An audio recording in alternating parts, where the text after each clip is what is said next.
القهوة اللي لازم تكون حاضرة في كامل المناسبات يحبوها الصغار وكبار. تحضريها لقهوة العشية ولا حتى المناسبات، تجي سهلة اقتصادية، تقطع كمية كبيرة، خفيفة بنينة هشيشة، والذوق تاعها بسم الله ما شاء الله. قبل ما نبداو لا فيديو صلوا على الحبيب المصطفى عليه أفضل الصلاة والسلام، جيم وبارتاج لا فيديو لتعم الفائدة. وإذا أول مرة شفتوا قناتي وعجبتكم الوصفات فعلوا الجرس واشتركوا فيها حتى توصلكم كامل الوصفات السهلة والاقتصادية. نبداو على بركة الله بطريقة التحضير.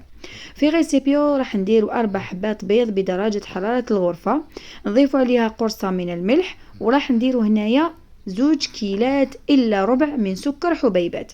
الكيلة اللي تبداو بها تكملوا بها. أنا استعملت كاس أم والد، وهنا كل كاس درت فيه كاس إلا ربع من سكر حبيبات. راح نضربوا جيدا المقادير تاعنا. هنا غياتي تقدروا تستعملوا الفوي او الضرب الكهربائي، يبقى اختياري.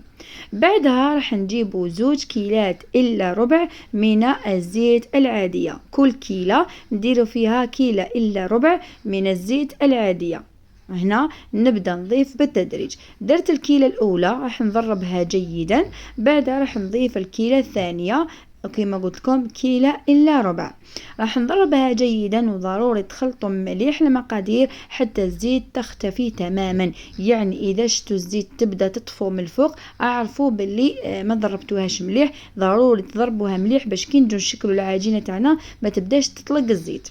بعد ما نضربها مليح راح ننكه الخليط تاعنا، وانا ضفت هنا مبشور ليمون. تقدروا ديروا مبشور ليمون ولا فاني، تقدروا ديروا لا فاني، لكم الاختيار. ضفت هنايا كاس الا ربع من النشا يعني المايزينا، والنشا تخلي لكم الحلوه تاعكم هشيشه وفي نفس الوقت بنينه ومقرمشه. نكملوا نخلطوها جيدا حتى تدخل في الخليط تاعنا، والكميه تجيكم كميه لا باس بها. يعني لهذا ضاعفنا المقادير. نتوما حبيتوا ديروا كميه قليله ديروا نفس الخطوات ونفس المقادير، فقط خيروا كيلة صغيرة. بعد ما خلطتهم جيدا نبدأ نضيف الفارينة. كأول مرحلة درت 4 كيسان مملوءة جيدا من الفارينة، تكون مغربلة ضروري. بعدها راح نضيفوا عليها 2 أكياس من خميرة الحلويات 10 جرام، يعني كامل ضفت 20 جرام من خميرة الحلويات. ونبداو نلموا العجينه تاعنا. انا خياتي 4 كيسان كمرحله اولى، ونبقى نضيفه في التدريج حتى نتحصلوا على عجينه تكون تتلاصق في اليدين. انا خياتي ضروري في هذه الخطوه. هنايا راح نقسموا العجينه للنصفين. شوفوا العجينه راهي تتلاصق بزاف، نقسموها للنصفين هكذا باش ننكهوا العجينه مره اخرى. بالنسبه للعجينه بذوق مبشور الليمون ولا الفانيليا راح نضيفوا لها كميه قليله من الفارينه، واذا كانت الفارينه تاعكم من النوع اللي تشرب يعني الكميه اللي درناها مع الاول تكفي. اما الكميه الثانيه راح نديروا فيها 2 ملاعق كبار الى 3 ملاعق كبار من الكاكاو البني الحلو، وندخلوها مليح في العجينه تاعنا حتى نتحصلوا على القوام المطلوب. هنا العجينه هذه ما راح نضيفوا لهاش كامل الفارينه لانه راح تنشف لنا الكاكاو، راح ينشف لنا العجينه. وشوفوا القوام تاعها كيفاش جا. هنا خياتي راح نجيبوا العجينه الاولى راح نقسموها الى 2، والعجينه بذوق الشوكولا يعني الكاكاو راح نقسموها الى 2. راح نجيبوا صينيه. انا استعملت صينيه هذه 37 على 31. قطعت بابي كويسو على نفس الحجم تاع الصينيه تاعنا، وراح نبداو نحلو العجينه. هنا تقدروا تبداو بالطبقه الاولى واللي تكون هو ذوق الشوكولا، تقدروا تبداو كيما بديت انا بالذوق الفانيليا ولا ذوق الليمون. هنا خياتي نحاولوا نحلوها جيدا، واذا شفتوا العجينه تاعكم خشينه يعني نقصوا منها. يعني ضروري لازم يكون سمك العجينه تاعكم حوالي 1 سنتيمتر لانه فيها الخميره، وفي نفس الوقت ما حبيتش الطبقات يكونوا خشان ويجوا معلكين. هنا خياتي راح نجيبوا الصينيه اللي راح نديروا فيها راح ندهنوها بكميه من الزيت، او تقدروا ديروا ورقه طهي، لكم الاختيار. راح نجيبوا العجينه اللي فتحتها وراح نحلها بهذه الطريقه. يعني نقلبوا فقط البابي كويسو ونديروا العجينه، راح نحيوها بكل سهوله. وهذه الطريقه راح تساعدنا بزاف، يعني تجيكم عمليه بزاف وسهله في نفس الوقت. راح نحاول نستوي كامل العجينة تاعنا، يعني راح نهبط لها الأطراف ونحاول نخليها كامل مستوية. بعدها راح نعاود في نفس بابي كويسون اللي خدمنا فيه من الأول، راح نجيبوا عجينة بذوق الكاكاو يعني شوكولا، وراح نزيد نفتحها بنفس الطريقة اللي فتحنا بها العجينة الأولى، ونكملوا كامل بنفس الخطوات العجينات الأخرى. يعني كل مرة تحلوا البيضة وتحلوا السوداء وتحطوا طبقة بطبقة حتى تكملوا كامل كمية العجينة اللي عندكم. بالنسبة للحلوة هذه راهي قديمة وحلوة، يعني بزاف يحبوها صغار وكبار. تحضروها في المناسبات ولا حتى الحفلات، تقدروا ديروها في الأعياد، وحتى تحضروها القهوة العشية، يعني طريقة سهلة بسيطة واقتصادية وتقطع كمية كبيرة. وانا خياتي بعد ما حليت بذوق الشوكولا راح نحطوها كطبقة ثانية هكذا، ونحاولوا كامل نستويوها، يعني راح نغطوا كامل الفراغات باش يجي كامل الحبيبة مستوية وتجي على طبقة واحدة. وهنايا زدت حليت العجينة بذوق الفانيليا ولا الليمون، ونزيد نحطها كطبقة أخرى. ودائما حاولوا تضغطوا عليها وتستويوا كامل الأطراف باش هكذا العجينات ولا الطبقات راح يتشدوا مع بعض ويجوا كامل متلاصقين، يعني ما يجوش وحدة خلاف الأخرى.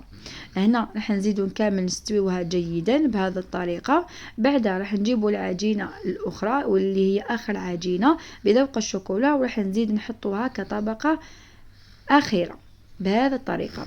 هنا خياتي بعد ما نكمل نستويهم كامل راح نجيبوا فرشات يعني شوكة، وراح نثقبها مليح هكذا باش نضمنوا بلي العجينة تاعنا ما تتنفخش ويخسر الشكل تاعها. يعني في المرحلة هذه ضرورية، لأنه إذا نسيتوا ما ثقبتوهاش العجينة تاعكم تتنفخ ويخسر الشكل تاعها وتولي ماشي شابة. هنا بعد ما نثقبها مليح راح ندخلوها للفرن على 160 درجة، نخلوها حتى تطيب جيدا.